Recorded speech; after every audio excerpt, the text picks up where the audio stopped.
현대로템, 요즘 정말 뜨거운 관심을 받고 있죠. K2 전차 수출부터 시작해서 수소 트램까지. 사업 영역이 워낙 넓으니까 투자자로서 궁금한 점도 많으실 겁니다. 오늘 그 핵심을 좀 파헤쳐보죠. 네, 그렇죠. 특히 방산 부문의 성장이 아주 눈에 띄고요. 또 철도 사업, 그리고 미래 먹거리로 얘기 나오는 에코플랜트까지 이 포트폴리오를 어떻게 균형 있게 가져가는지 실적 보면서 얘기해보면 좋을 것 같습니다. 그럼 먼저 디펜스 솔루션. 역시 K2 흑표 전차가 가장 핵심이겠죠?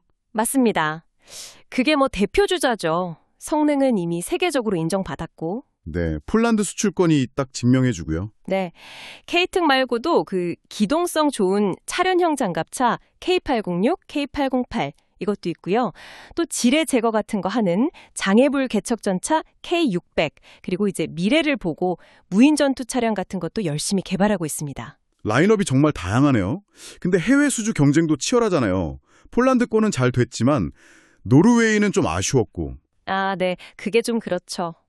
폴란드는 성공했지만 노르웨이에선 독일 라인메탈에 밀렸으니까요. 근데 여기서 현대로템의 강점이 드러나는 게 그 로템 배송이라는 말이 괜히 나온 게 아닙니다.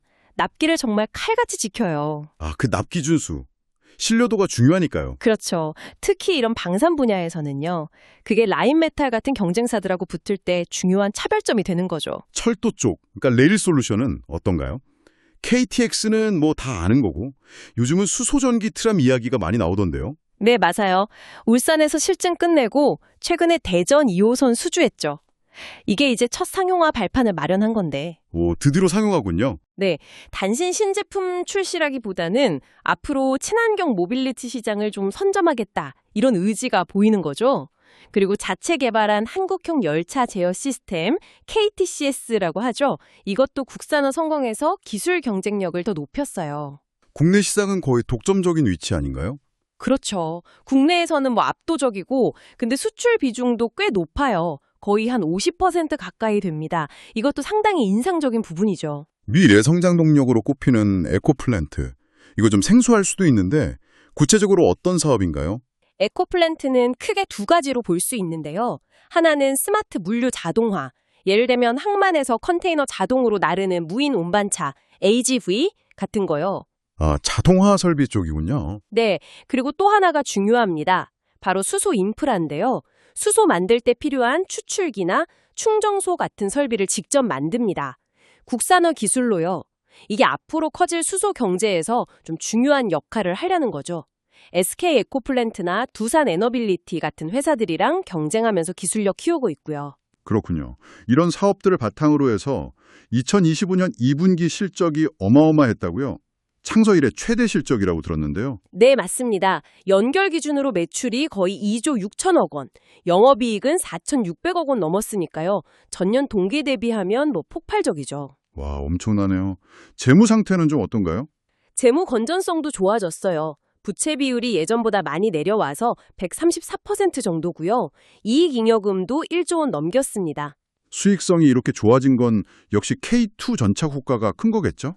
그렇죠. 디펜스 솔루션 기여가 결정적입니다. 업계에서는 K2 전차 영업이익률을 한 30%대 정도로 추정하기도 하거든요. 이익률이 워낙 높으니까 전체 실적을 끌어올리는 거죠. 30%대면 정말 높은데요. 네, 다만 좀 볼 부분이 영업활동 현금 흐름은 플러스인데 투자나 재무활동 현금 흐름은 마이너스예요. 이게 아무래도 수주 문의양 소화하려면 원자재도 많이 사야 하고 운전자본 부담이 좀 커지거든요. 이 부분은 계속 좀 체크해봐야 합니다. 하반기 전망이나 추가 성장 전략은 어떤 게 있을까요? 수주 잔고가 21조 원이 넘는다니 기대감이 클 것 같은데요. 네, 21조 원이면 향후 몇 년간 먹거리는 확보된 셈이죠. 실적 가시성이 아주 높다는 게 큰 장점입니다. K2 전차는 폴란드 물량 외에도 루마니아, 슬로바키아, 중동 여러 국가들이랑 추가 수출 협상을 계속하고 있고요. 아, 다른 나라들과도요? 네, 폴란드를 유럽 생산 거점으로 써서 다른 유럽 국가로 수출하려는 전략도 가지고 있고요. 레일 솔루션 쪽도 계속 성과가 나오고 있습니다. 우즈베키스탄 고속철은 우리나라 고속철 첫 해외 수출 사례고 미국 LA나 캐나다 에드먼튼 트램 수주도 의미가 크죠. 하지만 투자 관점에서 보면 리스크 요인도 당연히 짚어봐야겠죠. 최근에 공정위 과징금 이슈도 있었잖아요. 아, 네, 맞아요. 철도 입찰 담합 관련해서 과징금 부과된 건 좀 아쉬운 부분이죠. 평판 리스크가 있으니까요. 그 외 사업적으로 보면 레일 솔루션은 알스톰이나 시멘스 같은 글로벌 회사들에 비하면 아직 규모나 기술 면에서 좀 더 따라가야 할 부분이 있고요. 디펜스 쪽 리스크는 없을까요? 디펜스 솔루션은 나토 시장 경쟁이 계속 심화될 거고요. 또 최대 고객인 폴란드의 정치나 재정 상황 변수가 있을 수 있죠. 그리고 이건 다들 생각하는 거지만 우크라이나 전쟁이 만약 끝나면 방산 분야에 대한 관심이 좀 식을 수도 있다는 점, 이것도 고려해야 합니다. 재무적인 리스크나 오버행 같은 이슈는요? 재무적으로는 역시 원자재 가격 변동성, 환율 변동 이런 건 항상 있고요. 아까 말씀드린 것처럼 납기가 길다 보니 운전본 부담도 계속 있을 거고요. 또 하나 8천억 원 규모로 전환사채 발행 한도를 늘렸는데 이게 나중에 주식으로 전환되면 물량 부담, 즉 오버행 가능성이 있다는 점도 알아두셔야 합니다. 그렇군요. 그럼 종합적으로 투자 포인트를 요약해 본다면 안정적인 내수 기반, 그러니까 국내 철도 독점 위에 방산 수출로 강력한 성장성을 확보했고 여기에 수소라는 미래 동력까지 갖췄다. 이렇게 정리할 수 있을까요? 네, 정확합니다. 국내 철도라는 안정적인 캐시카우가 있고 K2 전차 수출로 수익성 높은 성장을 하고 있고 또 수소나 친환경 플랜트로 미래 가치까지 보고 있다.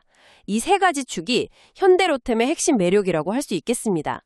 21조 원 넘는 수주 잔고는 이 그림을 더 확실하게 뒷받침해주고요. 듣고 보니 현대로템이 정말 전통적인 중공업체 이미지에서 벗어나서 방산과 미래 기술을 아우르는 기업으로 확실히 변모하고 있다는 느낌이 드네요. 네, 그렇죠.